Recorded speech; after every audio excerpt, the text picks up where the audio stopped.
Welcome to biology classes by Rupesh sir. इसके पिछले video में हम लोगों ने देखा था उत्परिवर्तन का प्रकार। उस उत्परिवर्तन के प्रकार में हम आप लोगों को बताए थे बृहद उत्परिवर्तन अर्थात गुणसूत्रीय उत्परिवर्तन के प्रकार। ठीक है, तो गुणसूत्रीय उत्परिवर्तन की क्रिया जो होती है वह दो प्रकार से उत्पन्न होती है, हम बताए थे। पहला बताए थे हम क्या बाबू, तो न्यूमेरिकल चेंजेस। ठीक है, संरचना कहेंगे संख्यात्मक परिवर्तन के बारे में बताया गया था कि संख्यात्मक परिवर्तन क्या होता है, यह कितने प्रकार का होता है। ठीक है, आज हम लोग देखने वाले हैं उसी गुणसूत्रीय उत्परिवर्तन का संरचनात्मक परिवर्तन अर्थात स्ट्रक्चरल चेंजेज। ठीक है, तो आज हम लोग ये देखेंगे स्ट्रक्चरल चेंजेज अर्थात गुणसूत्र की संरचना में परिवर्तन की क्रिया जो होती है वह कैसे होती है, कितने प्रकार की होती है। तो वीडियो को स्टार्ट करने के पहले अगर आप चैनल पर नए हैं तो इस चैनल को सब्सक्राइब करें, लाइक करें, कमेंट भी करें और ज़्यादा से ज़्यादा शेयर करें। चलिए बिना देर करते हुए हम लोग देखते हैं संरचनात्मक परिवर्तन के बारे में। ठीक है, तो बताया जाता है बाबू कि गुणसूत्र की संरचना में जो परिवर्तन होता है वह कई प्रकार से हो सकता है। ठीक है, गुणसूत्र की संरचना में परिवर्तन की क्रिया कई प्रकार से हो सकती है, जिसमें पहला क्या होता है बाबू, तो पहला होता है डिलेशन। डिलेशन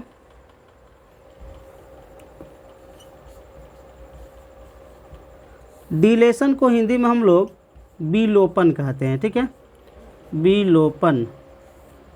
विलोपन का मतलब क्या होता है, तो बताया जाता है कि जब गुणसूत्र का कोई खंड टूटकर क्या हो जाता है, गायब हो जाता है। ठीक है, जब गुणसूत्र का कोई खंड टूटकर गायब हो जाता है तो उस क्रिया को हम लोग क्या कहते हैं बाबू, तो डिलेशन कहते हैं। ठीक है, जब गुणसूत्र का कोई खंड टूटकर गायब हो जाता है, जैसे यहाँ पे देख लीजिए कि ये जो नॉर्मल क्रोमोजोम है बाबू, नॉर्मल क्रोमोजोम। ठीक है, ये क्या है, नॉर्मल क्रोमोजोम, नॉर्मल गुणसूत्र है, सामान्य गुणसूत्र। अब सामान्य गुणसूत्र में कोई खंड टूटकर गायब हो जाता है, जैसे यहाँ पे जीन को दर्शा दिया गया ऐसे।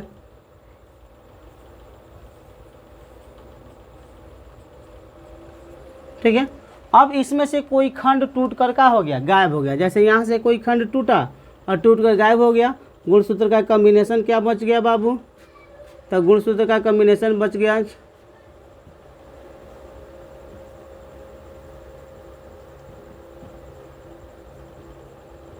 ये हो गया। ठीक है, तो यहाँ से ये खंड टूटकर क्या हो गया है, तो विलुप्त हो गया, डिलीट कर गया।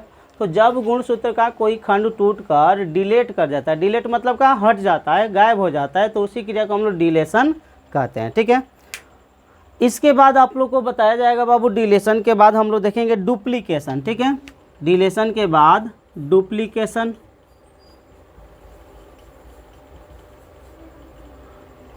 ठीक है, डुप्लीकेशन के बारे में बताया जाता है कि जब गुणसूत्र का कोई खंड एक से अधिक बार का हो जाता है, उपस्थित हो जाए, डुप्लीकेट हो जाता है। डुप्लीकेशन का मतलब कि डुप्लीकेट तैयार हो गया।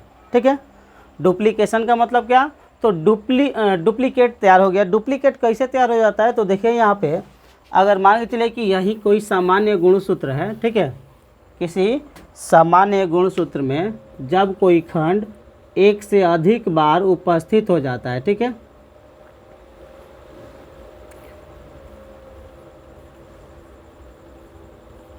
ये सामान्य क्रोमोसोम हो गया, नॉर्मल गुणसूत्र हो गया। ठीक है, अब इस नॉर्मल गुणसूत्र में जब डुप्लीकेशन की क्रिया होगी, ठीक है, डुप्लीकेशन, तो डुप्लीकेशन की जब क्रिया होगी तो इसी में क्या होगा, तो कोई खंड जो होगा एक से अधिक बार क्या हो जाएगा, उपस्थित हो जाएगा। ठीक है, कोई खंड एक से अधिक बार उपस्थित हो जाएगा।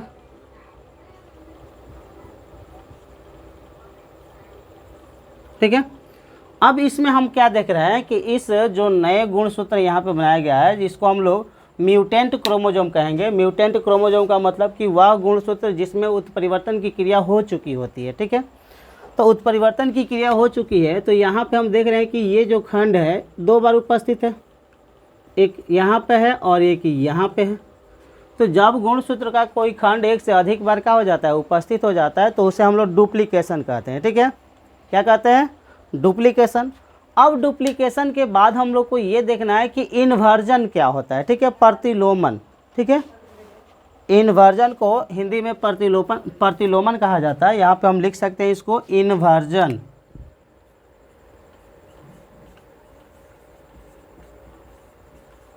अब देखिए बाबू, इन्वर्जन किसे कहते हैं, ठीक है, ध्यान से देखिए। इन्वर्जन के बारे में बताया जाता है कि जब गुणसूत्र का कोई खंड जो है, ठीक है, जैसे मान के चले कि यहाँ पे कोई सामान्य क्रोमोसोम है, नॉर्मल क्रोमोसोम है, ठीक है, जब किसी सामान्य गुणसूत्र का कोई खंड टूटकर अपने ही स्थान पर उल्टा होकर क्या हो जाता है, जुड़ जाता है, ठीक है। ये हो गया नॉर्मल क्रोमोसोम। जब इसमें इन्वर्जन की क्रिया होती है तो इन्वर्जन के फलस्वरूप क्या होता है, तो हमने क्या बताया बाबू कि जब गुणसूत्र का कोई खंड टूटकर अपने ही स्थान पर उल्टा होकर क्या हो जाता है, जुड़ जाता है, ठीक है, अपने ही स्थान पर उल्टा होकर जुड़ जाता है, तो उस क्रिया को हम लोग क्या कहते हैं बाबू, इन्वर्जन कहते हैं। जैसे यहाँ पे देखिए, मान के चलिए कि यहाँ से ये खंड टूटा, ठीक है, अब ये खंड टूटा, टूटने के बाद उल्टा होकर पुनः जुड़ गया, ठीक है, तो कंडीशन क्या बन जाएगा, 3 2 1 4 5, ठीक है, फिर 6 7 8 9 10। तो ये हो गया क्या बाबू, इन्वर्जन। इन्वर्जन में क्या हुआ कि जब गुणसूत्र का कोई खंड टूटकर अपने ही स्थान पर उल्टा होकर जुड़ जाता है तो उस क्रिया को हम लोग इन्वर्जन कहते हैं, ठीक है। इन्वर्जन के बाद हम लोग को क्या देखना है बाबू, तो एडिशन, ठीक है, एडिशन।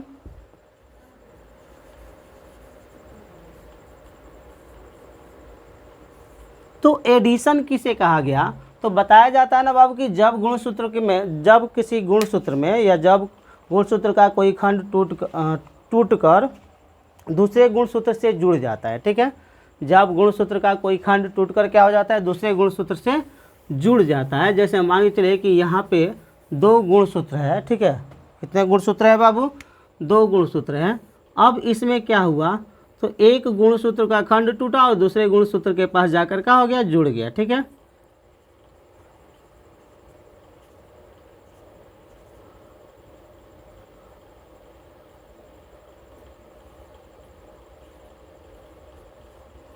ये 2 गुणसूत्र है, चलो भाई 8 तक बना दे। अब ये दोनों गुणसूत्र में क्या हुआ, तो एक खंड यहाँ से निकला और निकल कर जाकर यहाँ पे क्या हो गया, जुड़ गया, ठीक है। तो जब गुणसूत्र का कोई खंड टूटकर दूसरे गुणसूत्र से क्या हो जाता है, जुड़ जाता है, तो उसी क्रिया को हम लोग क्या कहते हैं बाबू, तो एडिशन कहते हैं, ठीक है। अब कंडीशन क्या बन जाएगा ये दोनों गुणसूत्र का,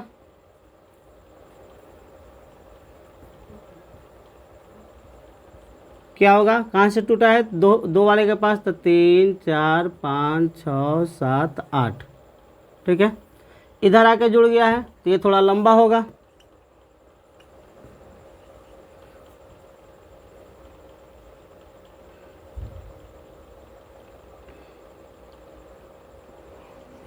अब देखिए यहाँ पे जब एडिशन की क्रिया होगी तो यहाँ पे नंबर हो जाएगा 1 2, फिर 1 2 3 4 5 6 7 8।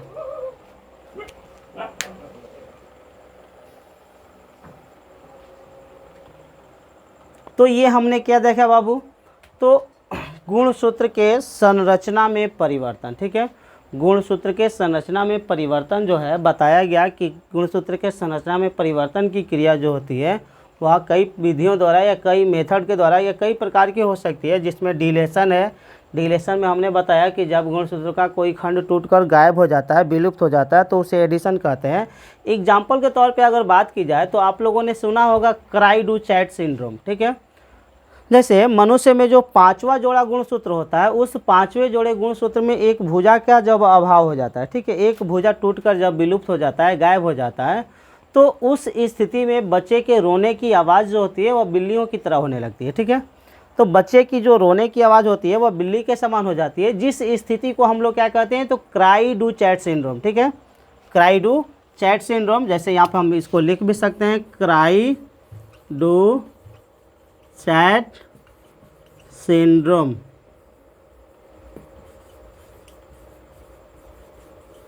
क्राई-डू-चैट सिंड्रोम, जो मनुष्य में 5वें जोड़े गुणसूत्र में एक भुजा के अभाव के कारण उत्पन्न होती है, ठीक है। अब देखा इसके बाद क्या बताया हम, डुप्लीकेशन। डुप्लीकेशन में क्या बताया गया बाबू कि जब गुणसूत्र का कोई खंड एक से अधिक बार उपस्थित हो जाता है तो उसको डुप्लीकेशन कहते हैं।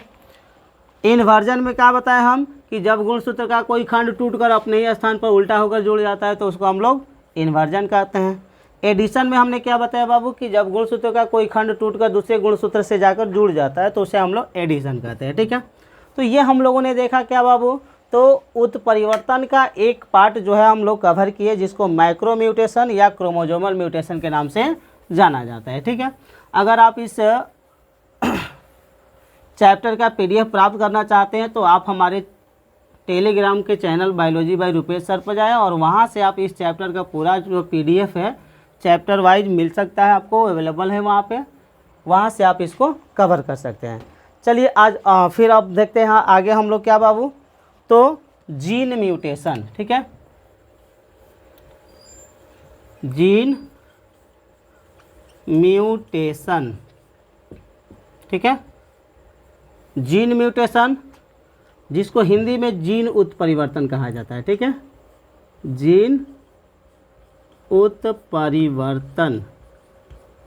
अब जीन उत्परिवर्तन के बारे में यहाँ पे हम लोग ये डिस्कस करेंगे बाबू कि जीन उत्परिवर्तन आखिर होता क्या है और कितने प्रकार का होता है, उसका प्रभाव वगैरह या उसका महत्व वगैरह क्या हो सकता है, उसका साइड इफ़ेक्ट क्या हो सकता है, ये देखेंगे हम लोग, ठीक है। तो जीन उत्परिवर्तन के बारे में बताया जाता है ना बाबू कि इसे हम लोग माइक्रो म्यूटेशन या इसी को हम लोग क्या कहते हैं बाबू, तो पॉइंट म्यूटेशन कहते हैं, ठीक है। बिंदु उत्परिवर्तन, बहुत बार एग्जाम में क्वेश्चन पूछ दिया गया है कि बिंदु उत्परिवर्तन क्या होता है, ठीक है। बिंदु उत्परिवर्तन ये कई बार पूछा गया है। तो बिंदु उत्परिवर्तन का मतलब क्या बाबू, जीन उत्परिवर्तन। बिंदु उत्परिवर्तन का मतलब जीन उत्परिवर्तन, ठीक है।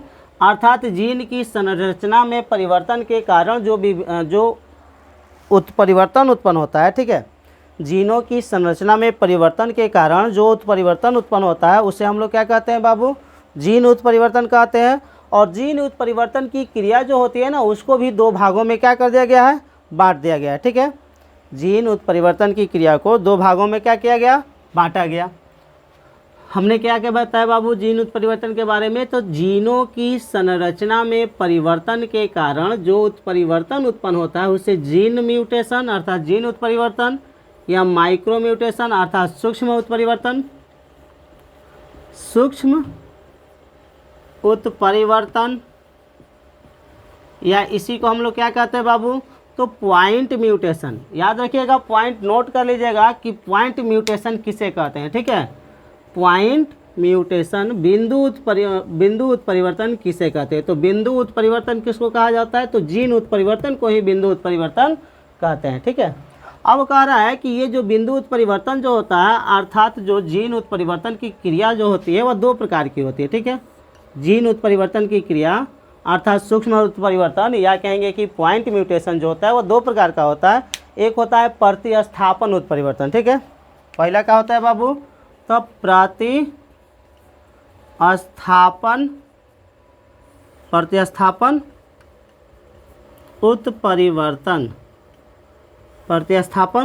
उत्परिवर्तन और दूसरा होता है क्या बाबू, तो फ्रेम शिफ्ट उत्परिवर्तन, फ्रेम विस्थापन उत्परिवर्तन, फ्रेम विस्थापन उत्परिवर्तन, ठीक है। तो ये हो गया उत्परिवर्तन, जीन उत्परिवर्तन का प्रकार, ठीक है। प्रतिस्थापन उत्परिवर्तन जिसको हम लोग सब्स्टिट्यूशन म्यूटेशन कहते हैं, ठीक है। इसको क्या कहते हैं बाबू, सब्स्टिट्यूशन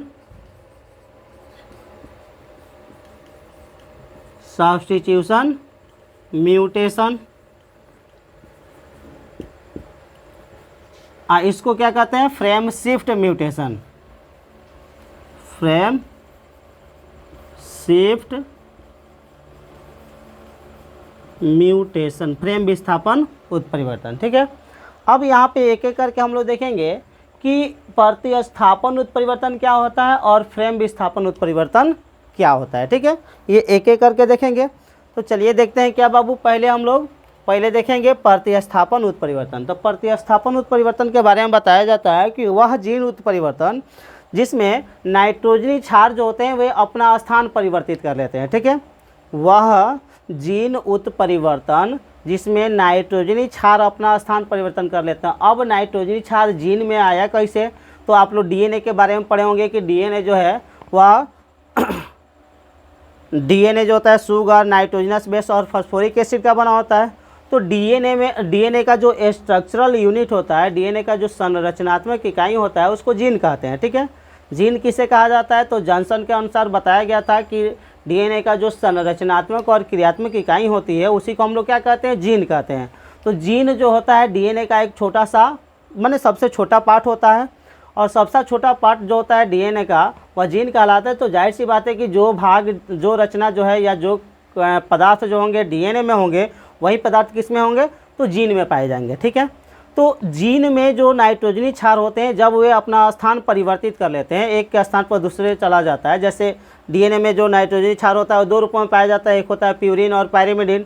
तो जीन में भी वही नाइट्रोजनी क्षार पाया जाएगा, प्यूरिन और पायरिमिडिन। तो बाबू बताया जाता है कि जब प्यूरिन और पायरिमिडिन जो होते हैं अपना स्थान परिवर्तित कर लेते हैं तो उस कंडीशन को हम लोग क्या कहते हैं, तो विस्थापन प्रतिस्थापन उत्परिवर्तन यानी सब्स्टिट्यूशन म्यूटेशन कहते हैं। अब ये जो सब्स्टिट्यूशन म्यूटेशन की क्रिया जो होती है इसको भी दो भागों में बांटा गया है। ठीक है, सब्स्टिट्यूशन म्यूटेशन को दो भागों में बांटा गया है, एक होता है ट्रांजिशन और दूसरा होता है ट्रांसवर्जन। ठीक है, पहला क्या होता है बाबू,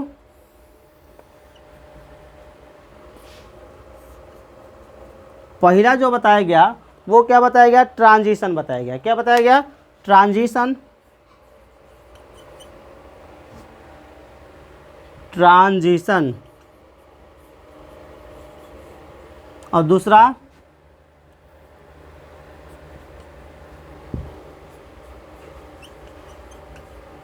ट्रांसवर्जन। ठीक है, तो ट्रांजिशन और ट्रांसवर्जन म्यूटेशन क्या होता है, तो ट्रांजिशन में क्या बताया गया है, ध्यान से सुनिए।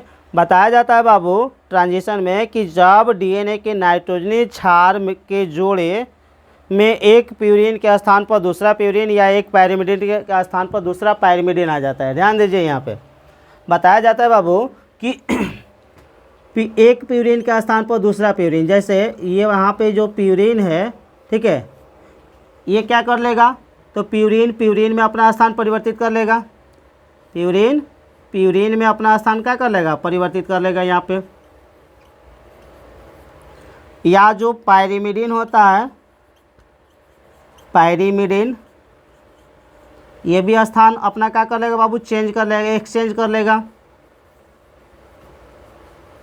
ध्यान दीजिएगा, क्या बताया जा रहा है कि जब डीएनए के नाइट्रोजनी क्षार में, ठीक है, एक प्यूरिन के स्थान पर दूसरा प्यूरिन या एक पायरिमिडिन के स्थान पर दूसरा पायरिमिडिन, ध्यान दीजिए, प्यूरिन जो होता है वह बताया जाता है कि डीएनए में प्यूरिन जो होता है एडेनिन और ग्वानिन के रूप में पाया जाता है, एडेनिन और ग्वानिन के रूप में पाया जाता है, और पायरिमिडिन जो होता है वह साइटोसिन और थाइमिन के रूप में पाया जाता है। ठीक है, अर्थात यहाँ पे हम लिख सकते हैं थाइमिन और साइटोसिन के रूप में पाया जाता है। देखिए, तो कह रहा है कि जब डीएनए के नाइट्रोजनी क्षार में एक प्यूरिन के स्थान पर दूसरा प्यूरिन अर्थात एडेनिन के स्थान पर ग्वानिन या ग्वानिन के स्थान पर एडेनिन आ जाता है, या थाइमिन के स्थान पर साइटोसिन या साइटोसिन के स्थान पर थाइमिन आ जाता है। ठीक है, तो उस क्रिया को हम लोग क्या कहते हैं, तो उस क्रिया को ट्रांजिशन म्यूटेशन कहते हैं। ठीक है, ट्रांजिशन जीन म्यूटेशन कहते हैं। अब क्या है, तो अब है ट्रांसवर्जन। क्या है, ट्रांसवर्जन। तो ट्रांसवर्जन में बताया जाता है बाबू कि वह जीन उत्परिवर्तन, ठीक है, जिसमें एक प्यूरिन का स्थान पर दूसरा प्यूरिन का स्थान पर पायरिमिडिन या पायरिमिडिन के स्थान पर प्यूरिन आ जाता है। ध्यान दीजिए, अब यहाँ पे क्या है, तो एडेनिन और ग्वानिन ये प्यूरिन हो गया, थाइमिन और साइटोसिन ये क्या हो गया, पायरिमिडिन हो गया। ठीक है, ये दोनों प्यूरिन है, ये दोनों क्या है, तो प्यूरिन है, और ये दोनों क्या है, तो ये है पायरिमिडिन। ठीक है, प्यूरिन और पायरिमिडिन। अब यहाँ पे ये देखा जाता है, बताया जाता है ट्रांसवर्जन में कि जब क्या होता है बाबू, तो वह जीन उत्परिवर्तन जिसमें प्यूरिन का स्थान पर पायरिमिडिन यानी ये इसके स्थान पर आ जाता है या ये इसके स्थान पर चला जाता है। ठीक है, जब डीएनए के नाइट्रोजनी क्षार में प्यूरिन के स्थान पर पायरिमिडिन या पायरिमिडिन के स्थान पर प्यूरिन आ जाता है तो उस प्रकार के उत्परिवर्तन को क्या कहते हैं, तो ट्रांसवर्जन म्यूटेशन अर्थात जीन म्यूटेशन कहते हैं। ठीक है, अब है फ्रेम शिफ्ट म्यूटेशन। ठीक है, तो फ्रेम शिफ्ट म्यूटेशन में क्या बताया जाता है बाबू कि जब डीएनए के न्यूक्लियोटाइड के जोड़े में निवेशन या विलोपन होता है, ध्यान दीजिए क्या बताया जाता है, जब डीएनए के न्यूक्लियोटाइड में, ठीक है, जब डीएनए के न्यूक्लियोटाइड में, जैसे हमने क्या बताया, आप लोग पढ़े भी होंगे बाबू कि डीएनए में क्या होता है, शुगर होता है, फास्फोरस होता है, फिर शुगर होता है, फिर फास्फोरस होता है। ठीक है, अब इसमें क्या होता है, तो शुगर जो है एडेनिन और थाइमिन से जुड़ा रहेगा ऐसे, फिर शुगर होगा, फिर इधर फास्फोरस होगा, फिर शुगर होगा। अब शुगर जो होगा फिर किससे जुड़ा रहेगा, ग्वानिन और साइटोसिन से, फिर इधर फास्फोरस होगा, फिर इधर भी फास्फोरस होगा। तो अब कह रहा है बाबू कि जब डीएनए के न्यूक्लियोटाइड के जोड़े में निवेशन या विलोपन, ध्यान दीजिए, तो न्यूक्लियोटाइड के जोड़े में, न्यूक्लियोटाइड किसको कहेंगे, तो न्यूक्लियोटाइड का मतलब क्या बाबू, तो जीन, न्यूक्लियोटाइड का मतलब जीन। अब ये जो खंड तैयार होगा बाबू, इसको हम लोग क्या कहेंगे, जीन कहेंगे या न्यूक्लियोटाइड कहेंगे, जिसमें शुगर भी है, नाइट्रोजनस बेस भी है और फास्फोरिक एसिड भी है। ठीक है, जब शुगर, नाइट्रोजनस बेस और फास्फोरिक एसिड ये तीनों आपस में जुड़े रहेंगे तो उसको हम लोग कहेंगे न्यूक्लियोटाइड। क्या कहेंगे, न्यूक्लियोटाइड। अब न्यूक्लियोटाइड क्या है, तो न्यूक्लियोटाइड को ही हम लोग क्या कहते हैं, जीन कहते हैं। ठीक है, न्यूक्लियोटाइड को ही क्या कहते हैं, जीन कहते हैं। अब कह रहा है कि न्यूक्लियोटाइड की में निवेशन होगा नहीं तो विलोपन होगा, निवेशन या विलोपन। निवेशन का मतलब कि ये दूसरा आकर जुड़ जाएगा, अब विलोपन का मतलब ये क्या हो जाएगा, डिलीट कर जाएगा, यहाँ से हट जाएगा। ठीक है, तो जब डीएनए के न्यूक्लियोटाइड के जोड़े में निवेशन या विलोपन होगा तो उस प्रकार के म्यूटेशन को हम लोग फ्रेम विस्थापन उत्परिवर्तन, ठीक है, ये फ्रेम शिफ्ट म्यूटेशन कहेंगे। ठीक है, तो ये हम लोगों ने क्या देखा बाबू, जीन उत्परिवर्तन, अर्थात यहाँ पे उत्परिवर्तन का टॉपिक जो है कंप्लीट किए। आगे हम लोग देखेंगे उत्परिवर्तन का महत्व। तो वीडियो कैसा लगा ये कमेंट में हमें ज़रूर बताएं, और यदि आप इस चैनल पर नए हैं तो उसको लाइक करें, कमेंट करें, सब्सक्राइब करें, ज़्यादा से ज़्यादा शेयर करें। चलिए अब मिलते हैं अगले वीडियो में, धन्यवाद।